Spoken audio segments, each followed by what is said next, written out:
着陸しました。今日午前9時半過ぎ、東京オリンピックの聖火が日本に到着しました。到着を祝う式典では、新型コロナウイルスの影響でアテネの引き継ぎ式に参加できず、日本で待ち受けていた柔道の野村忠宏さんとレスリングの吉田沙保里さんがタラップを登って聖火の灯されているランタンを受け取り、国内に聖火をお披露目しました。この大事な聖火をギリシャから日本に持ち帰ることができましたことを重ねて感謝申し上げます。56年ぶりに聖火が東京へ向かう東京2020オリンピック聖火リレーが多くの人々にとって希望の道を照らし出すことを望んでおります。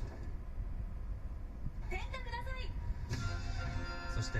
野村さんと吉田さんがステージの上にある聖火皿に聖火を灯しました。式典では当初、地元の小学生が聖火をステージに運ぶ際にエスコート役を務める予定でしたが、新型コロナウイルスの感染拡大を防ぐため参加が見送られました。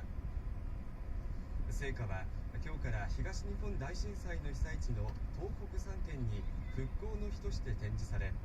今月26日から国内の聖火リレーが福島県のサッカー施設 J ヴィレッジからスタートします。